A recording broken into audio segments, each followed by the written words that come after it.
Ok. Bueno, la clase pasada empezamos a hablar sobre el esqueleto apendicular y ya hemos profundizado un poquito en el cráneo y empezamos a hablar en la columna vertebral. Vimos que la columna vertebral está dividida en vértebras cervicales, torácicas, lumbares, sacras y coxígeas. Y aquí en esta diapositiva les estoy poniendo como un resumen de de todo lo que viene siendo las vértebras. Y para que en esta misma imagen o en esta misma diapositiva podamos como encontrar las diferencias entre las vértebras de manera pues más fácil, porque aquí las tenemos todas, ¿no? Entonces, como un breve repaso, esta vendría siendo la primera vértebra cervical que tiene nombre Atlas. Y habíamos comentado que las primeras dos vértebras pues tienen un nombre o se estudian de manera diferente debido a que son muy diferentes de las demás vértebras.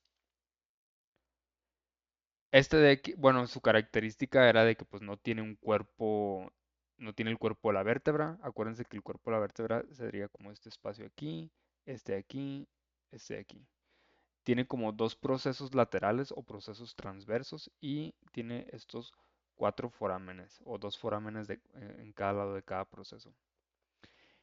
Luego tenemos al axis, que la característica principal es este proceso espinoso que tiene en su parte dorsal que se conecta con un ligamento con las vértebras torácicas y que permite como el anclaje de, bueno, que le da como un soporte del cuello al tronco. Y esta misma forma también pues le permite como el movimiento de la cabeza. Em, pero en general esto vendría siendo como las demás vértebras cervicales, que aquí nos comenta, tiene un cuerpo corto, son vértebras relativamente anchas y nos dice que el proceso espinoso, que es el que está en su parte dorsal, es muy bajo, o sea, apenas que vendría siendo este de aquí, o sea, apenas y está como al nivel de los mismos arcos. En el tercer punto nos dice las alas del Atlas son grandes y son palpables. Em, bueno, creo que no me había enfocado en en estarles comentando qué estructuras son palpables, pero a partir pues de esta clase se las voy a estar destacando, porque esto de que sea palpable una estructura ósea o una estructura anatómica nos sirve mucho a nosotros como referencia. Eh, por ejemplo, si se va a realizar como algún abordaje clínico, algún abordaje quirúrgico en una área, tú vas a palpar ciertas zonas buscando como referencias. Entonces, en este caso, las alas del Atlas son palpables. En el caso del axis, dice, cuenta con apófisis odontoides prominentes, que son estas de acá, que permiten, también son palpables y también permiten como la articulación con la primera cervical. Luego nos comenta el último punto de las cervicales, los forámenes transversos presentes, excepto en la C7. Los forámenes transversos son estos de aquí. Entonces, ese es el canal vertebral que está presente en todas las vértebras, que por aquí pasa el canal medular y vemos los forámenes transversos, que también están presentes en las primeras cervicales. Característica, pues todas las vértebras cervicales tienen estos forámenes transversos, excepto pues la última vértebra cervical. Y en las torácicas, la característica principal de las vértebras torácicas es que su apófisis espinosa, que es la que está volteando dorsalmente, está muy alargada. Todas estas son palpables. Entonces podemos palpar las vértebras, las apófisis dorsales, las espinas dorsales, perdón, y pues de ir contando torácica 1, torácica 2, torácica 3 y así, ¿no? Bueno, esta es la característica principal. Este tipo de vértebras tiene una movilidad reducida. Si la comparamos, por ejemplo, con el cuello, pues la movilidad del tronco es muy reducida. Y hay depresiones o eminencias articulares costales, que aquí que vendrían siendo pues estos puntitos de aquí, ¿no? De hecho, lo marca así con cartílago. Este colorcito como grisáceo, rosa, no sé qué color lo vean, pues es cartílago. En el caso de las lumbares, característica principal son sus alas transversas, que son las laterales de aquí, son muy alargadas. Las torácicas, por ejemplo, es la espina o el ala dorsal. En el caso de las lumbares, pues son las transversas. Estas vértebras son las que están a nivel del abdomen. Dice procesos transversos muy largos y son planos, cuerpos anchos, resistentes y procesos espinosos bajos. Que el proceso espinoso es este de aquí, el dorsal. Em, Luego tenemos las vértebras sacras, que esto es muy fácil de identificar, aunque en esta imagen no se alcanza, no se aprecia del todo, pero en las otras imágenes que les había compartido del sacro, es el que tiene forma como triangular y son de 5 a 6 vértebras fusionadas. Entonces por eso aquí en la imagen se las pongo de esta manera. Pues esa es la característica principal, ¿no? Que está fusionado y que a la vez se articula con la cadera. Dice ala del sacro articula con ilion, que es el de la cadera, ¿no?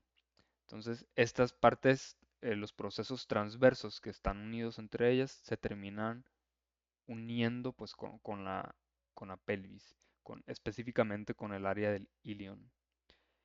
Y por último están las vértebras coxígeas, que esta no puedo encontrar una imagen como específica de cada una, porque entre todas son diferentes. Entonces aquí nomás nos comenta que son cuerpos pequeños y simples. No se estudian, por ejemplo, los procesos ni espinosos, que son los dorsales, ni los transversos. Y pueden incluso estar ausentes o reducidos, como aquí lo menciona. Y bueno, eso en resumen de todo lo que son las vértebras del caballo. Esta imagen, si gustan tomarle screenshot, igual se las voy a compartir para que en mi virtual para que la tengan como referencia a la hora de hacer su examen. Y antes de continuar, no sé si tengan alguna duda o algún comentario.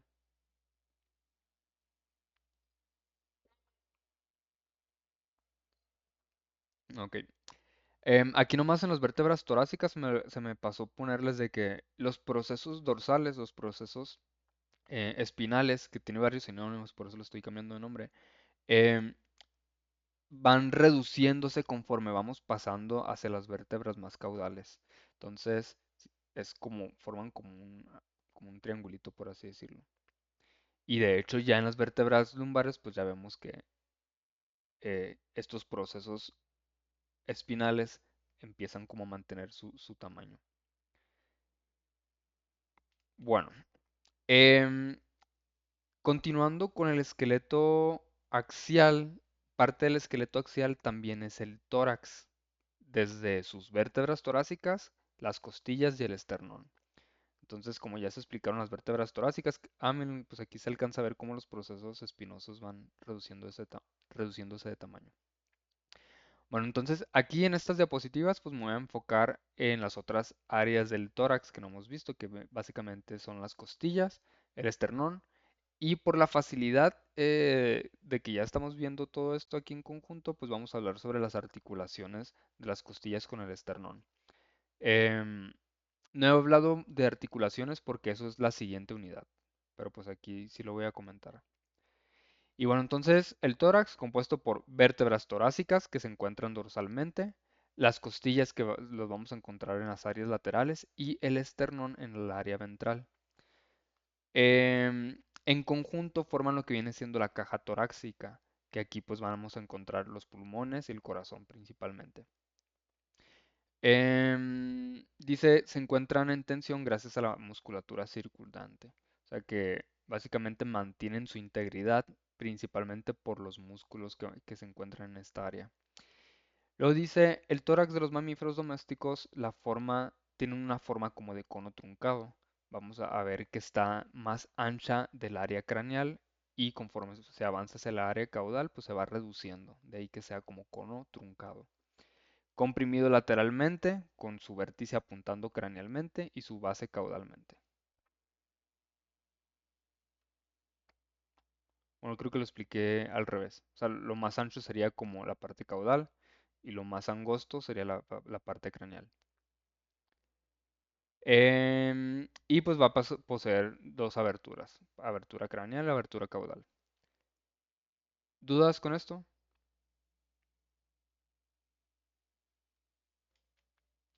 Bueno, en el caso de las costillas son huesos relativamente sencillos de estudiar. Se estudian, como son huesos que pues, se pueden clasificar como largos, van a tener epífisis y diáfisis, epífisis proximal, epífisis distal. Acuérdense que epífisis son como las extremidades, diáfisis vendría siendo el cuerpo. Entonces, de hecho, aquí ya se los estoy marcando como extremidad dorsal, que en el caso de las costillas, así viene la literatura, extremidad dorsal o epífisis dorsal, y extremidad ventral o epífisis ventral. Y pues el cuerpo, pues normal, ¿no? Que sería la diáfisis. Entonces, las costillas dice que están ordenadas en pares. Cada vértebra torácica se articula con dos costillas, una de cada lado. Y dice cada costilla, cuando se estudia su porción dorsal, que es la costilla propiamente dicha, es decir, este primer punto hace mención de que la costilla se estudia con su porción dorsal, que es toda la costilla en sí, y la porción ventral, que es el cartílago que se conecta con el esternón, que articula con el esternón. Y bueno, pues aquí estamos viendo cómo se articula con las vértebras torácicas. Y el modo de nombrar a las costillas se va nombrando según con qué vértebra torácica se articula. Por ejemplo, si esta vértebra torácica es la vértebra 1 y esta es la vértebra 2, esta costilla de aquí se está articulando con la vértebra 2, entonces sería la costilla número 2. Y pues se van enumerando de craneal hacia caudal. ¿Dudas, comentarios con esto antes de avanzar? Y bueno, la eminencia articular con la que se articula, pues viene siendo con la cabeza de la articulación y pues con la depresión que tenga con las fosas de las vértebras torácicas. ¿Levantaron la mano, Liz Fernanda?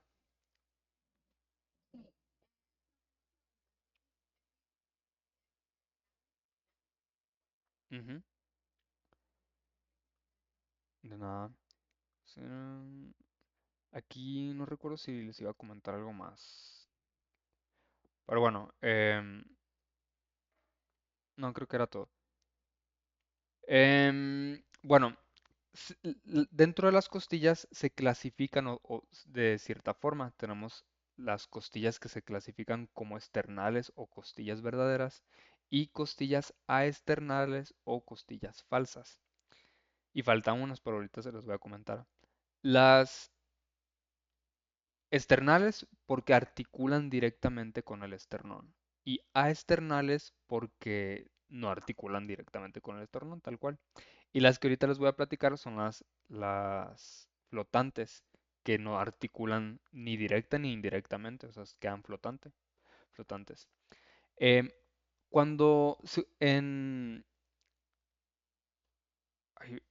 cuando viene una A como prefijo, la A significa ausencia. Por ejemplo, si les digo asintomático, A, ausencia de síntomas. Aquí, por ejemplo, las costillas aesternales, pues se refiere que hay una ausencia de esternón, o sea, porque, como les digo, no, no conecta o no se articulan directamente con el esternón, sino a través del arco costal que se le conoce. Bueno, em, entonces en cada especie, pues varía. Por ejemplo, en el caso del caballo, que son 18 costillas, creo que hasta la 11 se consideran como vértebras. Ah, bueno, aquí nos dice, las primeras 8 se consideran vértebras externales y las demás, pues de la novena a la 18, a externales. Y estas últimas generan como un cartílago especial, que aquí es el que nos está marcando como el 5, que a final de cuentas se va a conectar con el esternón. ¿Dudas, comentarios con esto? Y bueno, aquí también en la imagen, aprovecharlo para destacar. Fíjense cómo pues nos marca, ¿no? lo que viene siendo la costilla, y luego aquí como que cambia un poquito de color. Este cambio de color es un cambio de tejido, o está representando un cambio de tejido, que es de tejido óseo, uy, que es de tejido óseo como tal, y esto de aquí es cartílago. Y eso permite que haya cierta movilidad eh, durante la respiración. Emily García, dime.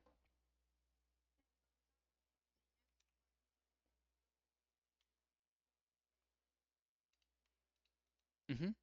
Sí, ahorita les voy a mostrar una imagen donde se aprecia mejor eso.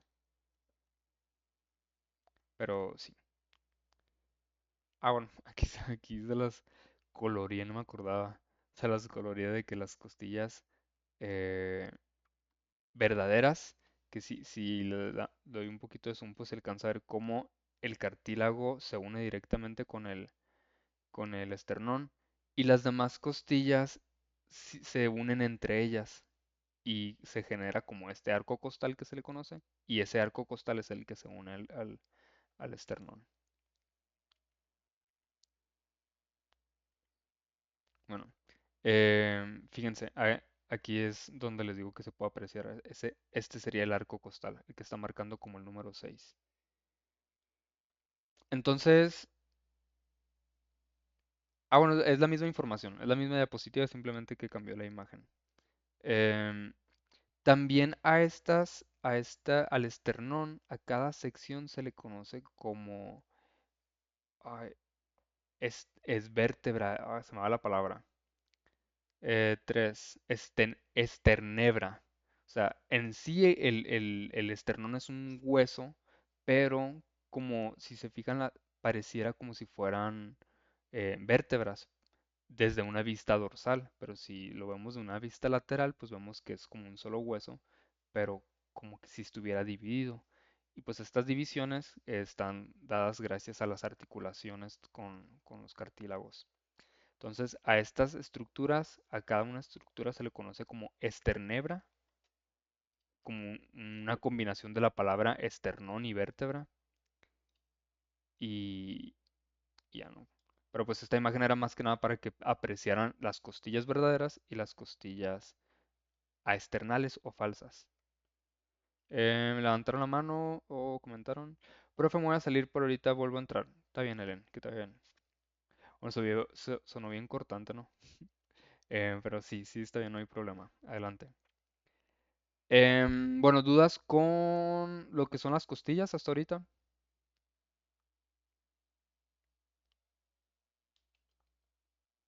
Bueno, en el caso de las costillas flotantes, que es como una tercera clasificación, el caballo no tiene costillas flotantes, por eso todavía no lo había explicado. Pero en el caso de los carnívoros, específicamente en el caso del perro, que es el que nos interesa, la última costilla se considera como costilla flotante, porque si se fijan aquí en el esquema, ni siquiera articula. Fíjense cómo aquí se forma el arco costal, aquí ya tenemos el esternón, y esta, la última costilla, que es la treceava, bueno, décima tercia, la 13 eh, está flotando. Y pues de ahí el nombre, ¿no? Entonces, las costillas flotantes están presentes en carnívoros, son costillas cuyo cartílago costal no se une ni al esternón ni al arco costal, pues tal cual, quedan flotando, quedan libres. ¿Dudas con esto?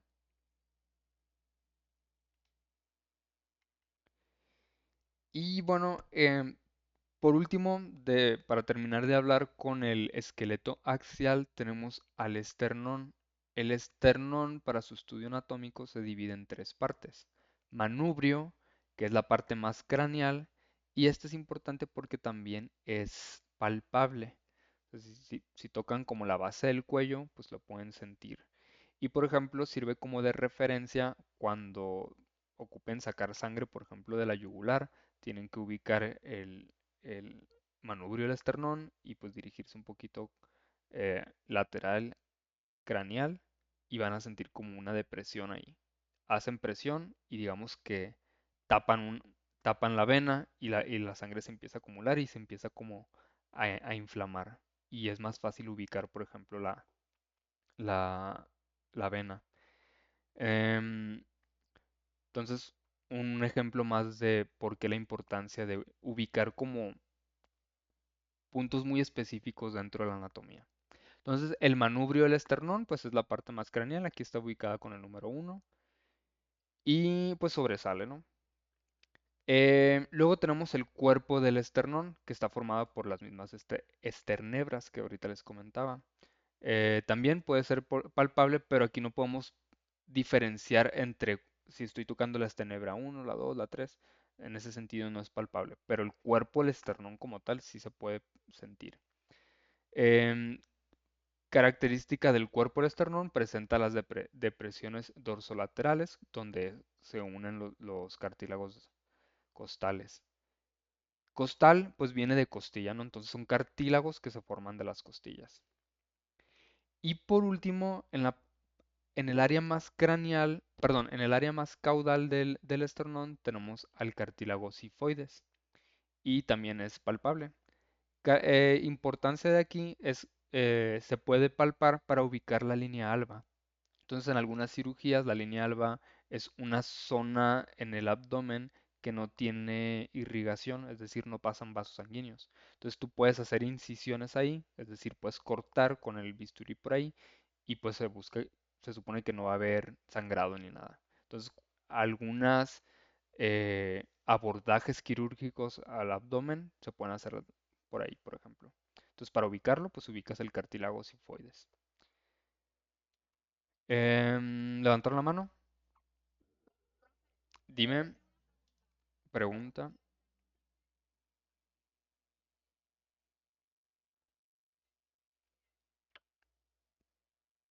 Mm, en el caso del caballo, no. Por ejemplo, si te fijas en esta imagen, esta es una estructura rígida y el movimiento más que nada es a nivel de articulación. En el caso de los perros, me voy a devolver tantito. Si te fijas, aquí las estenebras se alcanzan a ver un poquito como más definidas, un poquito más separadas. Sí hay un poquito de movimiento, pero es muy, muy reducido. Y si dices que si se puede separar, pues con cuchillo igual y sí.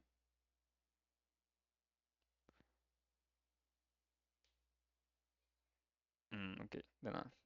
Entonces, el cartílago si se puede palpar porque fíjense cómo sobresale.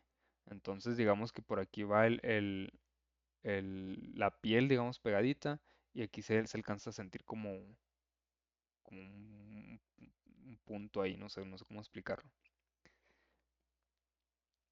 Bueno, entonces hasta aquí terminamos con el esqueleto axial. Acuérdense, esqueleto axial incluye el eje del esqueleto como tal, incluye cráneo, columna vertebral, costillas y esternón. Y pues ahora vamos a continuar con lo que es el esqueleto apendicular, que aquí vamos a ver básicamente a los miembros, a las extremidades. Y aquí pues estudian extremidades eh, anteriores y extremidades posteriores. Entonces, el esqueleto apendicular dice forma miembros torácicos y pélvicos, que en realidad esta es la forma correcta de decirles. Pero bueno, me toca mucho escuchar que se dice el miembro anterior y miembro posterior. Miembro anterior sería más craneal, es decir, el miembro torácico, y posterior, el miembro más caudal, es decir, el pélvico. Y pues se nombran torácicos y pélvicos porque justamente pues nacen o se articulan con el tórax o con la pelvis. Y básicamente la función del esqueleto apendicular, como aquí lo menciona, es que genera el desplazamiento, o sea, con esto se mueven, con los miembros, con las patas, ¿no? Dice el esqueleto apendicular está constituido por huesos del miembro torácico, también llamado miembro anterior, y huesos del miembro pélvico, también llamado miembro posterior. Entonces son sinónimos. Miembro torácico, anterior, miembro pélvico, posterior. ¿Dudas con esto? Y bueno, siento que ya esto es un poquito más como interesante, por así decirlo, dentro de la osteología, o al menos en mi punto de vista. Entonces, vamos a empezar con el miembro torácico, el miembro que, como los brazos, por así decirlo, ¿no? Está conformado por, o se estudian cuatro segmentos: cinturón escapular, que es esta área de aquí, el brazo, el antebrazo y la mano. Estos nombres, bueno, al menos a mí de repente se me hacen un poquito confusos, porque cuando los ves en el animal, este sería como el cinturón escapular o el hombro, el brazo, el antebrazo de que es súper chiquito y la mano bien, bien larga. Entonces está un poquito confuso, pero pues así se van nombrando como estas áreas. Y bueno, vamos a ir viendo área por área. Pero hasta ahorita no sé si tengan alguna duda, algún comentario.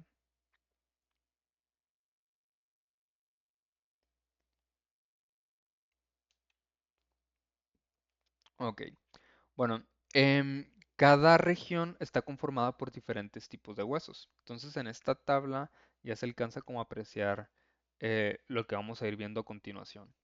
Entonces, por ejemplo, en la región del hombro o la cintura escapular, que es como lo está nombrando el libro donde me baso, está conformada por dos huesos: la escápula, que también se le conoce como el omóplato o las paletas, que les dicen también, y la clavícula.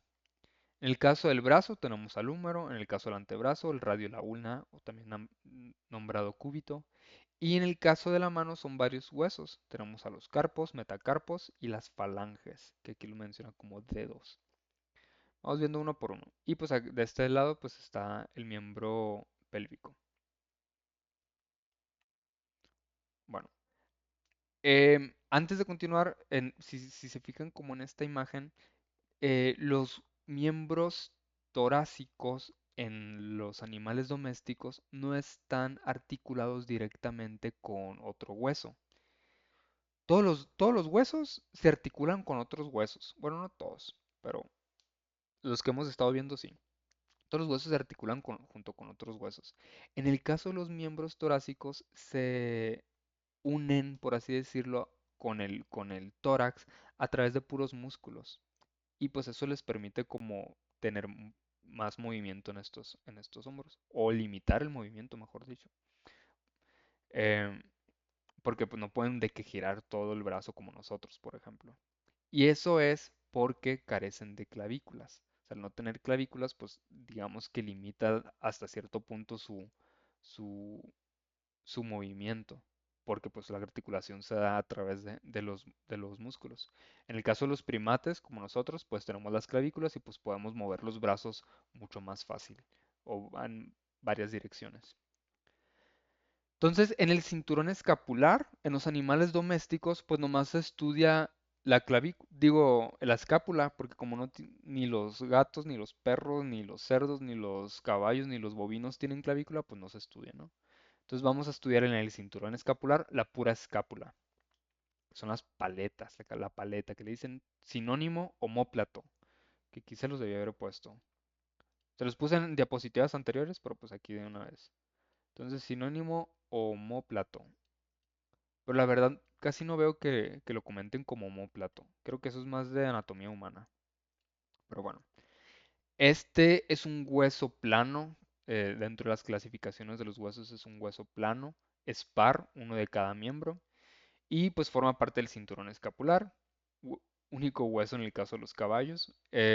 Aquí lo menciono con el caballo porque acuérdense que me baso primero en la anatomía del caballo. Y pues carece de clavículas. Dice, une al miembro torácico al tronco mediante músculos, que era lo que ahorita les estaba comentando, y no por articulaciones óseas directas. Entonces, el área articular que estamos viendo en la parte dorsal, pues no tiene una articulación con otros huesos. Este es directamente con músculos. Pero en su área o en su articulación eh, distal, sí, aquí sí va a haber articulación, pues con el hueso del brazo. Entonces dice su borde craneal y caudal delimitan la forma triangular del hueso. Ahorita dije craneal acá, ¿verdad? Su borde dorsal, su borde distal, proximal distal. Pero bueno, lo que está comentando aquí es que este es un hueso de forma triangular. Entonces se estudian a través de sus cuatro tipos de bordes. borde craneal, borde caudal, borde dorsal y borde ventral o distal porque aquí estamos hablando en miembros. Y aquí les estoy marcando como todas las características que se deben de destacar en, en este hueso. Lo que estamos viendo, por ejemplo, aquí es una cara lateral. Este, pues, da hacia al medio externo. Y en la cara medial, que va como hacia adentro del cuerpo, es un poquito más sencilla, es como un poquito más plano, ¿no? Bueno, lo que se destaca más en este hueso, aparte de su forma triangular, es esta espina que está en medio de su cara lateral. Esta espina pues divide la cara lateral como en dos fosas. Una se nombra supraespinosa, refiriéndose que está como arriba de la espina, y la otra infraespinosa, refiriéndose que está abajo de la espina. Em, bueno, aquí se destaca la tuberosidad de la espina y todas estas, las fosas, las tuberosidades, acuérdense que todas estas son porque se articulan, bueno, se insertan músculos. Y como es el hueso del hombro, pues aquí se articulan o se insertan músculos grandes. Entonces, de hecho, este es un hueso relativamente grande. Y bueno, estas prominencias pues también sirven para que se articulen otros huesos. Aquí se genera como un cuello de botella y pues por la forma que se genera se le denomina cuello. Y en la parte más ventral o la parte más distal de este hueso se genera como una cavidad articular que se denomina cavidad glenoidea, que esta sí va a permitir, que aquí se alcanza a ver más, es como un hoyito y si se fijan es como smooth, como suave, para que articule con el hueso del hombro. Y bueno, tenemos el tubérculo supraglenoideo. Supra, aquí glenoideo refiriéndose que está arriba de la cavidad glenoidea. Bueno, no sé si se acuerdan que les comentaba, ¿no? Cada pedacito del hueso se le va como teniendo un nombre. Pero con que ubiquen cómo identificar tubérculos, espinas, cavidades glenoideas así, lo que es cabeza, fosas, es más fácil como ubicarlo después, porque el nombre que le sigue, si se fijan, por ejemplo, aquí está fosa supraespinosa, porque está infraespinosa, perdón, porque está abajo de la espina. Supraespinosa, pues porque está arriba de la espina, y así, ¿no? Entonces, aquí les destaco como las características principales de este hueso. Em, Les voy a dejar una actividad de repaso, como lo que les he estado dejando, para que vayan como ubicando pues, ciertos irregularidades de los huesos, para que las vayan, no sé, tomando screenshot o hacer su dibujo ahí. Pero bueno, ¿dudas, comentarios hasta ahorita con la escápula?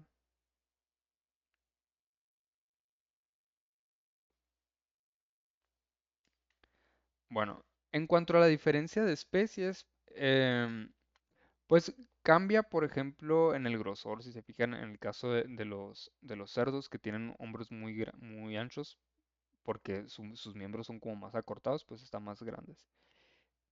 En otras especies hay como un ganchito, por así decirlo, que se llama acromión. También permite la inserción de unos músculos y están presentes en los bovinos y en los perros. Y aquí se los estoy marcando. Equinos no tienen esta acromión, o sea, si se fijan aquí la espina de la escápula termina en el cuello y en el caso de los bovinos y los perros como que sobresale algo.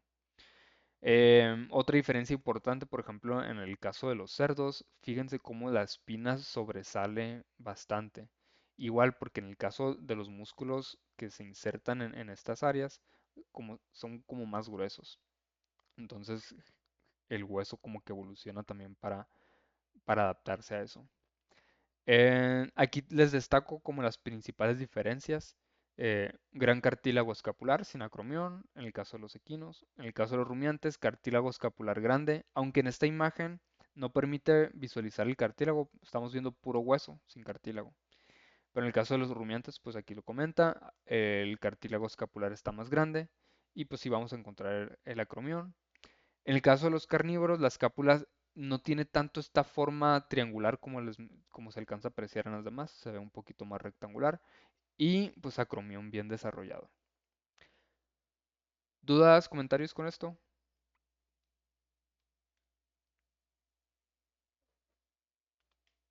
Arre pues. Entonces, aquí está, este vendría siendo la escápula. Y el número uno que estamos viendo aquí es el cartílago, que se los comento porque en la imagen anterior no se visualizaba.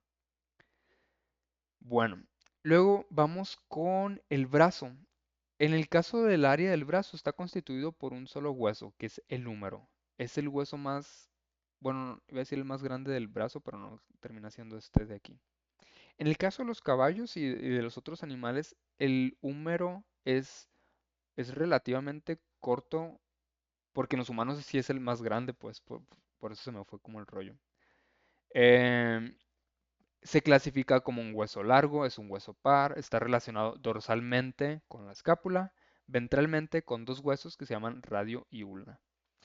Su dirección, dice, es oblicua, cráneo caudal y dorso ventral. Entonces aquí estamos viendo la dirección de ahí que les pusiera esta imagen. Digamos que la cabeza va de este lado, entonces la dirección es oblicua, cráneo caudal y dorso ventral. O sea, de arriba hacia abajo y de enfrente hacia atrás. Que es, si se fijan, todo lo contrario a la escápula. Bueno, ¿qué se estudia en el húmero? En el húmero sí tiene varias irregularidades que se estudian varias, ¿no? Pero aquí les puse, para no saturar mucho, les puse como las principales.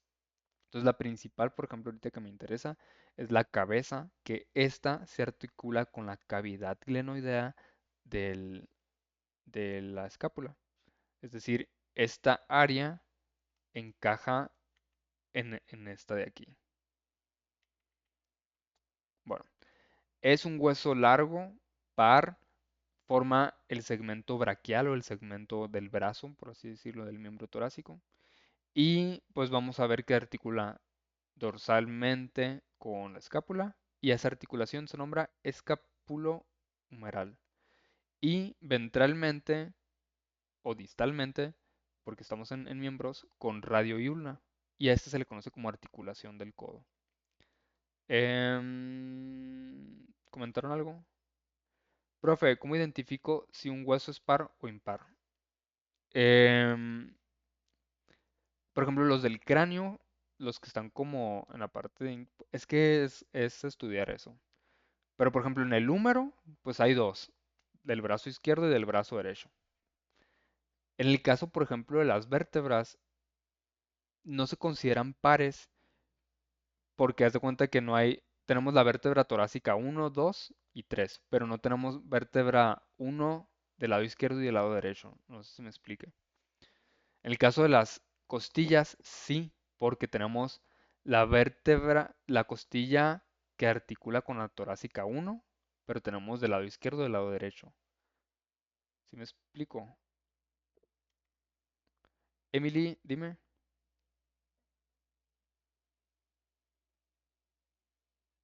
Ajá. Sí, en el caso de las vértebras no se consideran pares, porque aunque son muy similares entre, no sé, la cervical 3 y la 4 y la 5, pues terminan siendo mínimamente diferentes, ya sea que por el proceso un poquito más largo, no sé.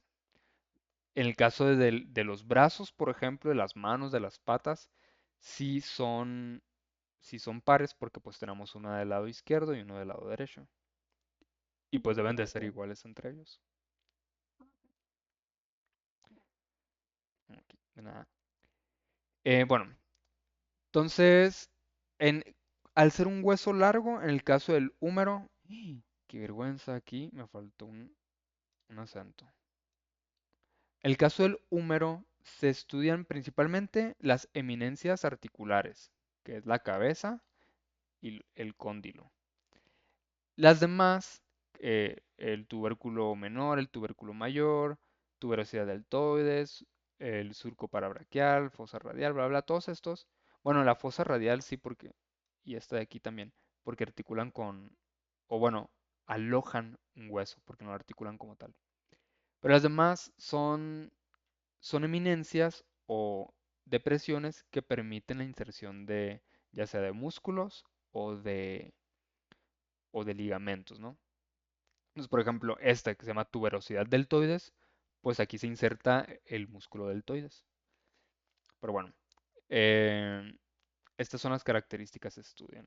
Tubérculo mayor, tubérculo menor, tuberosidad deltoides, surco parabraquial, que es como este hendidura, fosa radial, porque aquí se acomoda el radio, que es el hueso, y fosa del olecranon, que aquí permita como que se meta el olecranon, que es el codo. Y bueno, diferencias entre especies, bastantes. Este es un hueso, digamos, muy estudiado, em, pero pues no me quiero como profundizar demasiado en estas áreas. Entonces, por ejemplo, bueno, si se fijan una diferencia, pues si se fijan, por ejemplo, el área proximal en las grandes especies, bovinos, equinos y en cerdos, la cabeza está como más prominente. El caso del perro es como un poquito más delgado el hueso, la cabeza o el área proximal no tiene como tantas depresiones como en el caso del equino. Pero bueno, aquí les destaqué como las principales. Desde el caballo, el tubérculo mayor está dividido en porción craneal y en porción caudal. Este que se ve así como todo esto, este es un tubérculo. Entonces se divide en su porción craneal y en su porción caudal. En el caso del cerdo, por ejemplo, o del bovino, es como un solo tubérculo y ya. En el caso de los rumiantes, dice el tubérculo mayor es muy prominente y forma un relieve notorio, que es este relieve de aquí. El cerdo, dice pues el tubérculo mayor voluminoso, tiene un cuerpo corto y robusto y presenta un foramen supratroclear, que este foramen supratroclear, que no se alcanza a ver aquí en la imagen, bueno, no sé si sea como esta, aquí un poquito más oscuro. Pero bueno, pues no sé, según yo no se alcanza a ver bien en la imagen. Y en el caso de los carnívoros dice que tiene un tubérculo menor más bajo, por eso aquí ni se alcanza a apreciar, y presentan forámenes supracondilar, ausente en caballos y rumiantes. Que el cóndilo sería como esta parte de aquí. Entonces, supracondilar debería estar como arriba, pero pues de la otra vista, por eso no se alcanza a apreciar. ¿Dudas con el húmero?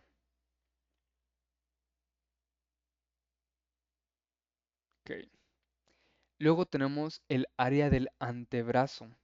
El área del antebrazo está formado por dos huesos, el hueso del radio y el hueso de cúbito, o también lo pueden encontrar como ulna. Cúbito o ulna son sinónimos. Entonces, en el caso del radio viene siendo como este de aquí. Está, si agarran al animal de frente, es el que está hacia el área medial. En el caso de los humanos, por ejemplo, el radio es el que está del lado del pulgar. Entonces tenemos un hueso de este área y el otro hueso de esta área. Radio, ulna. Em, que, por ejemplo, en carnívoros, que es esta imagen que están viendo aquí, son huesos independientes pero que se articulan entre ellos. En el caso del caballo, se fusionan estos huesos directamente. Entonces tenemos al radio, que básicamente es lo que estamos viendo, y un vestigio de lo que es la ulna, que es lo que queda es el olecranon, que es esta prominencia o este proceso, pues nosotros lo conocemos como el codo. Pero específicamente esta área del codo, por ejemplo, a nivel de hueso, pues se le llama olecranon. ¿Qué se estudia aquí? Bueno, pues el olecranon, principalmente de la ulna. La escotadura troclear, esta es una depresión articular. Fíjense cómo aquí en el esquema ponen que aquí hay cartílago, de ahí el color. Y pues aquí va el cóndilo del húmero. También se estudia la tuberosidad radial, que es esta prominencia aquí, pues se insertan músculos aquí. En el caso de los perros, fíjense cómo es menos rugoso. Y pues se estudia también el espacio interóseo, que va aquí. En el caso del caballo, pues es muy, muy pequeño. Luego tenemos la apófisis estiloides, que esta apófisis estiloide, por ejemplo, en el caso del perro, se presenta directamente en la ulna. Y en el caso del caballo, mantiene la misma apófisis estiloide, pero pues como aquí no hay ulna, pero se mantiene la misma apófisis. Y al mismo tiempo, pues vamos a tener la apófisis estiloides del radio, que va a ser más, pues la que esté en el área del radio. Pues aquí sería como esta de acá. ¿Dudas, comentarios con radio y ulna? Área del antebrazo. Bueno, aquí pues ya profundizo un poquito más sobre las características de cada hueso. En el caso del radio, se considera como el hueso principal. Aunque si se fijaron en la imagen anterior, bueno, me voy a regresar. Se ve relativamente más pequeño, ¿no? O se ve más pequeño que la ulna, pero es el que carga el peso. Eh, el- Estamos estudiando veterinaria, animales son cuadrúpedos, entonces se terminan parando pues en las patas delanteras, en los miembros torácicos, y quien lleva el peso es el radio. O sea, aunque la ulna se vea más grande eh, por el olecranon, pues digamos que la base del radio es la que soporta el peso. Y de hecho, en esta área pasa una arteria que se llama arteria radial, porque pasa a ser pegada al hueso del radio, pues es la arteria principal del antebrazo.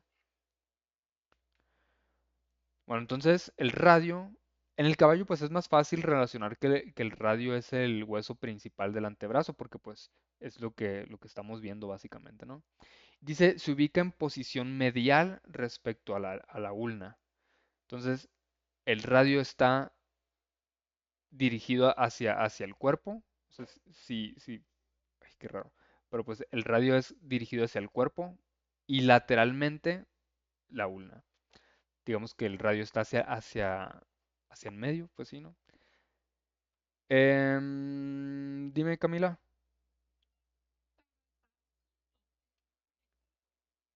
En el caballo están fusionados, sí, como tal. O sea, se convierte en un solo hueso.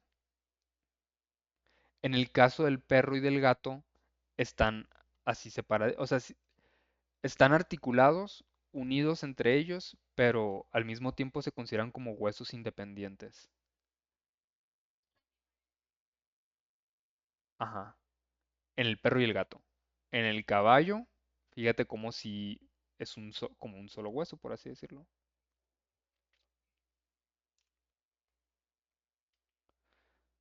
Ok. Bueno, participación importante del radio anatómicamente, pues es por la articulación del codo, porque aquí ubicamos al codo como tal. Y pues siendo el codo un área palpable, un área de referencia, pues también, ¿no? Hay que mencionarlo. Dice el caballo y el bovino es el hueso del soporte del miembro. En el caso de la ulna, que es el hueso que está hacia lateral, que forma el codo como tal, pues aquí dice se encuentra caudal y lateral al radio. Tiene al olecranon como característica principal, que básicamente es el codo. Y su desarrollo pues varía según la especie. Este desarrollo se refiere a que si se va a completar la fusión como lo estamos viendo aquí en la imagen, o si va a permanecer independiente, separado como en el caso del perro y el gato. ¿Dudas con esto? Bueno, entonces aquí les muestro una imagen sobre eh, comparativa de las diferentes especies. Fíjense cómo en el bovino se mantiene, bueno, también se fusionan, pero en el caso del equino, o sea, pareciera como si fuera un solo hueso. Aquí sí se alcanza a apreciar un poquito como la separación de los dos huesos. En el caso del cerdo, fíjense cómo la ulna es mucho más gruesa o se presenta como más gruesa que el radio. Y en el caso del perro, Pues sí, los dos delgaditos, pero se alcanza a apreciar mucho mejor que son dos huesos como independientes. Y pues las diferencias, por ejemplo, pues aquí ya podemos profundizar de que qué tan prominente es el olecranon, qué tan grande es la cavidad, ahí iba a decir cavidad glenoidea, pero no, no me funen, escotadura troclear. No me funen porque todavía no me aprendo bien los nombres de estos. Pero bueno, escotadura troclear. Y aquí pues les destaco como las principales diferencias. Dice el caballo, pues es el hueso principal del antebrazo, es muy robusto y soporta pues todo el peso. En el caso de la ulna, solamente vamos a apreciar la parte proximal, el puro lécrano. En la parte distal, pues digamos que al fusionarse con la ulna, pues desaparece. Entonces, por eso no lo comenta aquí. Y algo así importante a destacar sobre la diferencia en que la ulna esté independiente o separada es porque cuando están fusionadas no permite el movimiento de pronación y supinación, es decir, no pueden hacer este movimiento. En el caso de los primates o los humanos como nosotros, tenemos los huesos separados como el perro, como los carnívoros. Entonces, de hecho, un perro cuando juega, no sé si han visto, puede agarrar una pelota con sus patas. O sea, puede hacer este movimiento. Pero en el caso del caballo y el bovino, no permiten este tipo de movimientos. ¿Por qué? Porque están fusionados estos huesos.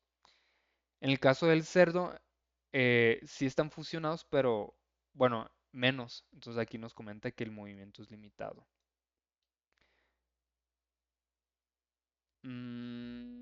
En el perro, pues sí, aquí dice permite pronación, supinación.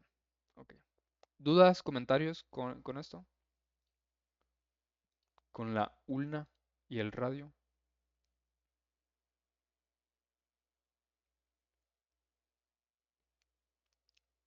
Bueno, em, ya para terminar la clase, vamos a ver la última área del miembro torácico, que es la mano. La mano, pues en humanos pues ubicamos muy bien cuál es la mano, ¿no? Pero en el caso de las especies animales, eh, son los mismos huesos, si se fijan aquí, está constituido por los carpos, metacarpos y falanges. Entonces, pero la distribución de los animales es diferente. Por ejemplo, aquí en la imagen, en el esquema de la derecha, están viendo la mano, pero de diferentes especies, del oso, del perro y del caballo. Entonces, eh, si nos guiamos por cómo es la mano en el humano y cómo es la mano en los animales, pues es un poquito más confuso, ¿no? Pero bueno, aquí vamos a estudiar los carpos, los metacarpos, las falanges y los huesos sesamoideos, que pues aquí lo están viendo y vamos a ir viendo uno por uno. ¿Por algún comentario, alguna duda hasta ahorita?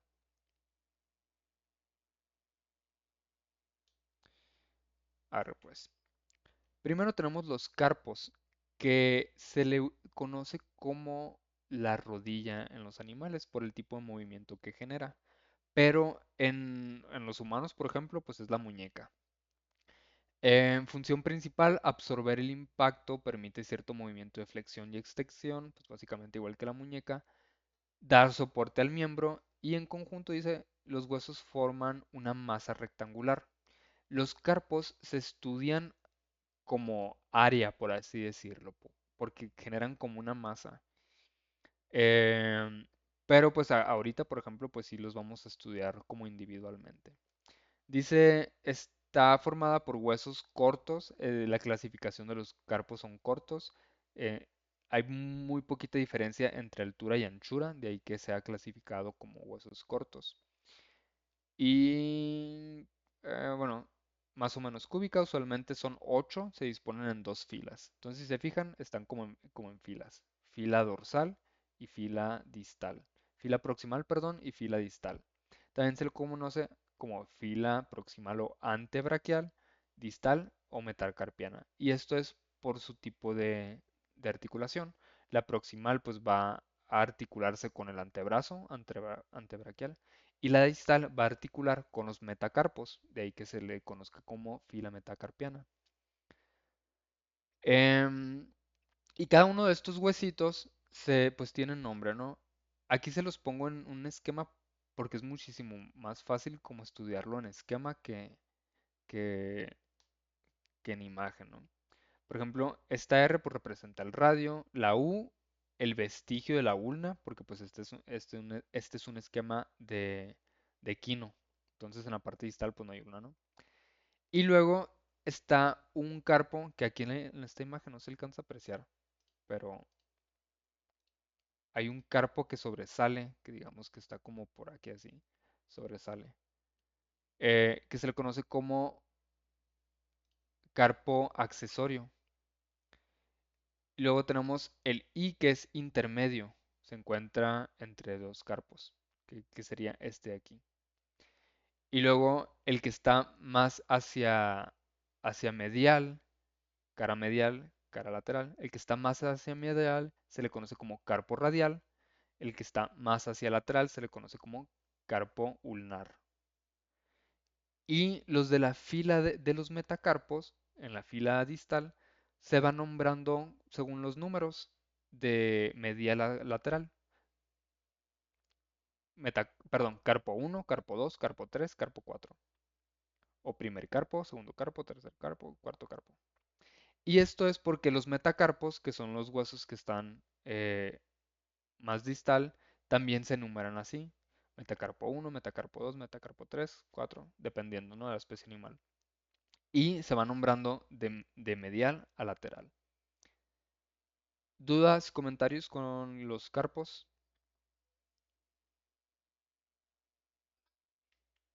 Arre, pues, ya lo terminamos.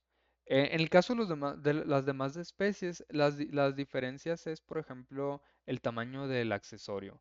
Casi no encontré, bueno, sí encontraba imágenes de carpos, pero como que eran huesos como separados y no estaban bonitas, entonces mejor me manejé con el esquema, que se ve pues mucho mejor. Aquí, por ejemplo, las diferencias.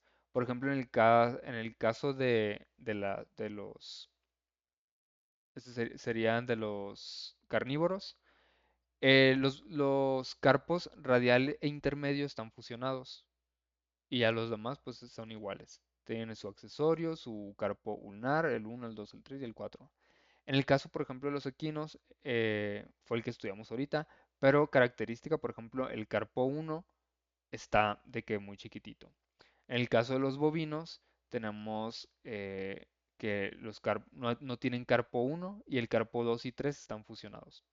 Y el de los suinos, el de los cerdos, pues es igual que los equinos. Pues, ¿qué otras diferencias podemos encontrar? Pues el tamaño, más que nada, y de repente, pues como que las formas. Si se fijan, por ejemplo, las formas, pues sí, sí varían. Pero pues no hay mucho que destacar en esta área. Lo importante, pues, son sus articulaciones, que articulan con el radio y la ulna y con los metacarpos. ¿Dudas, comentarios?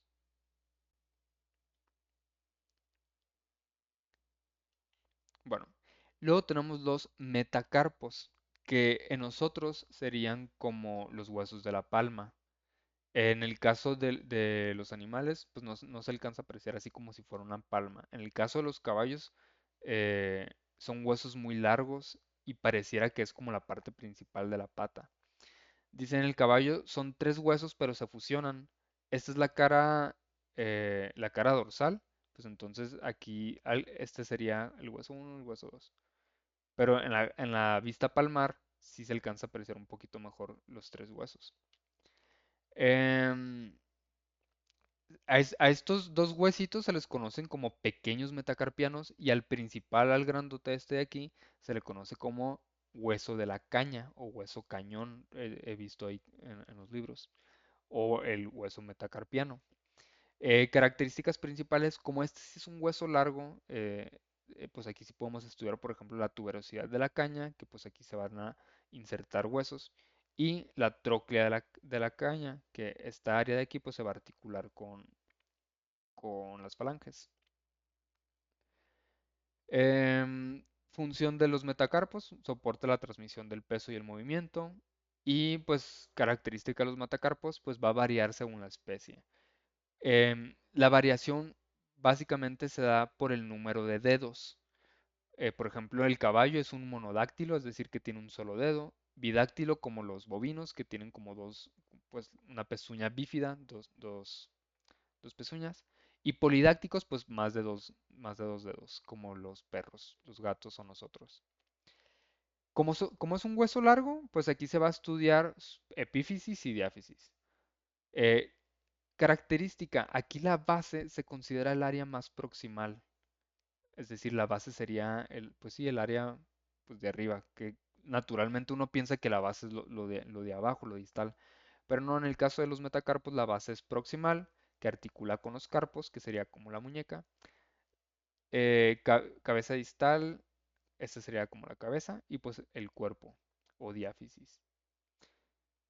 Otra forma de decirlo, pues epífisis proximal, epífisis distal, para que no haya pierde, pero se los comento para que lo tengan ahí, eh, que no se vayan con la finta de que si les preguntan por la base del metacarpo, pues es el área proximal. ¿Alguna duda, algún comentario hasta ahorita?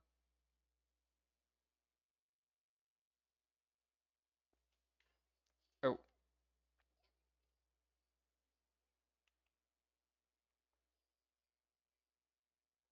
ujú,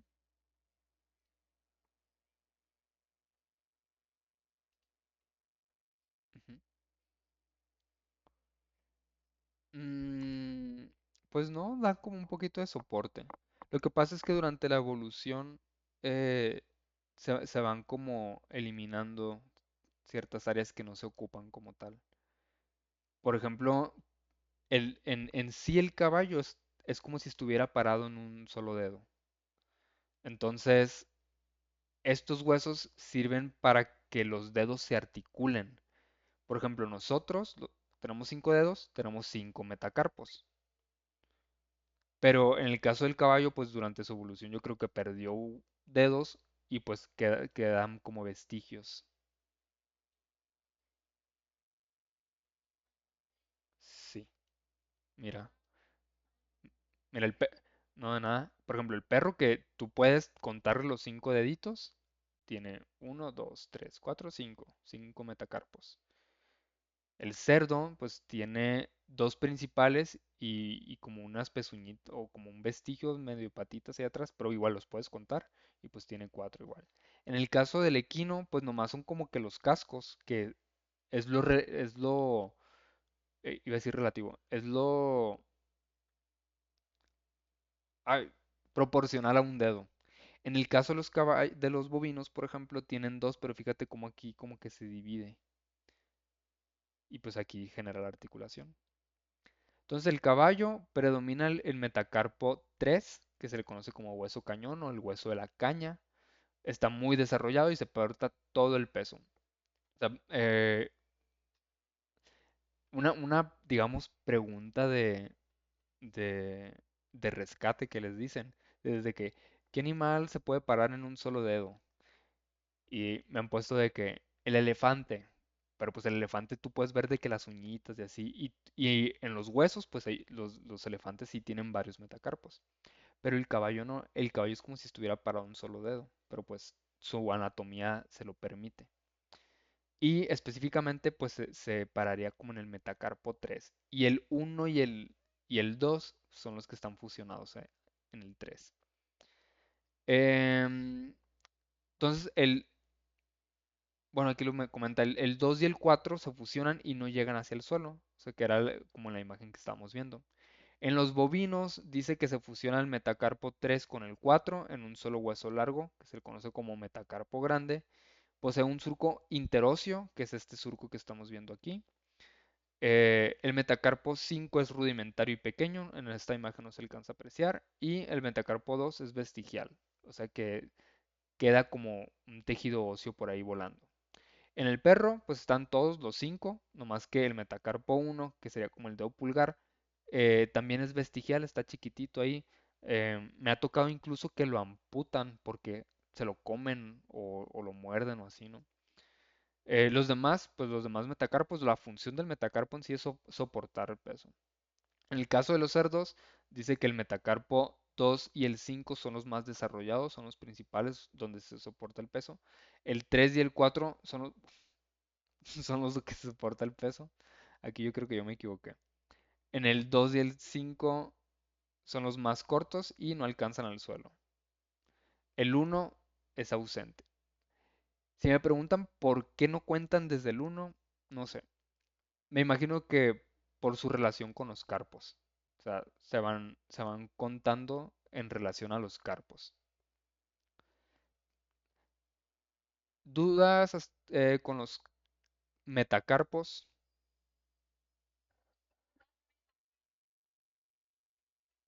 No, aquí está. Los carpos es una masita, son unos que están chiquititos, que es como la muñeca nosotros. Y los metacarpos articulan con los carpos, pero son los largos, son los de la palma. Y las falanges son los dedos, que para allá voy.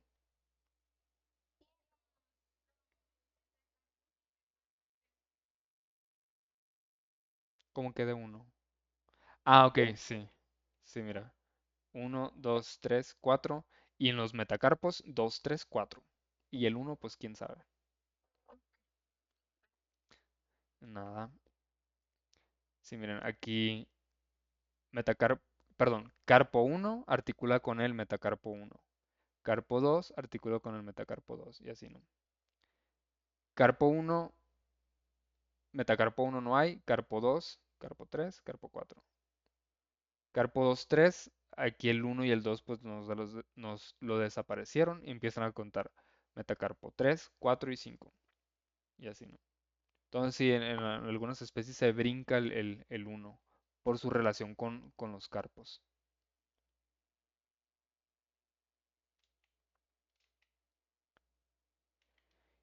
Y bueno, ya me lo terminamos chicos, la clase. Les estoy robando tantito tiempo. Por último, tenemos las falanges. Las falanges pues básicamente son los dedos, pero pues en cada especie animal pues por su tipo de anatomía pues cambia, ¿no? En todas las especies son tres falanges, en todas las especies. O sea, si ustedes cuentan los dedos de los huesos de sus dedos, perdón, pues son tres.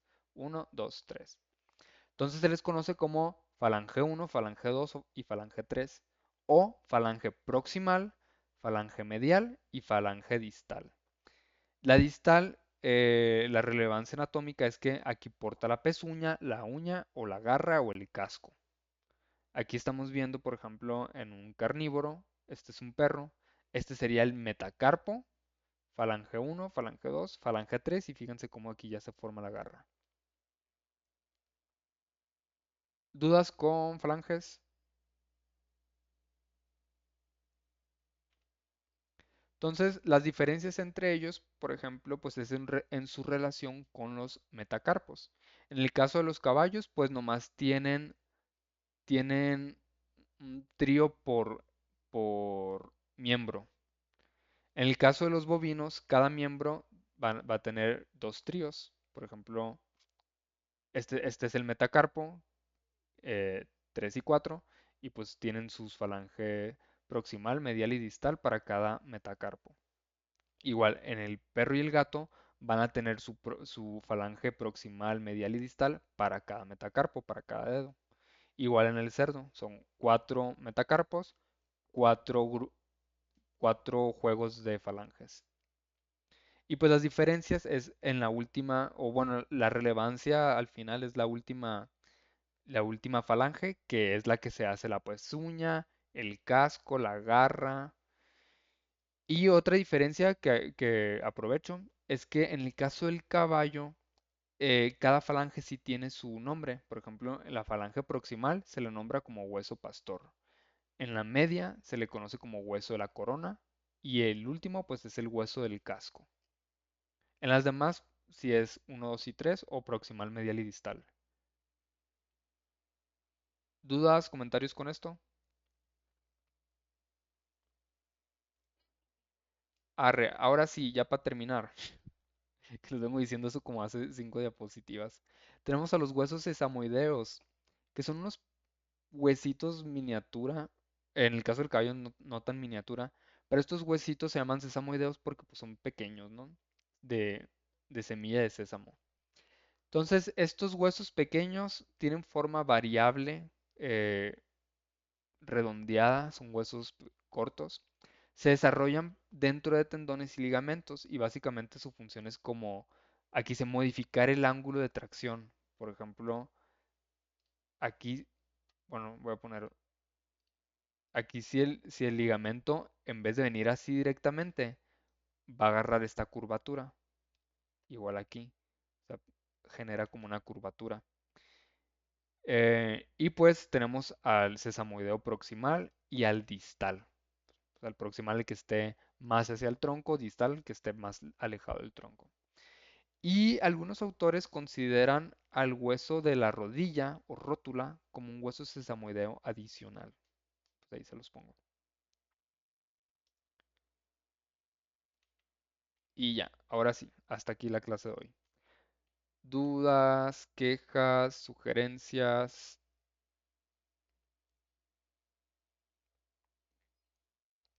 Bueno, em, pues nada, entonces que tengan bonito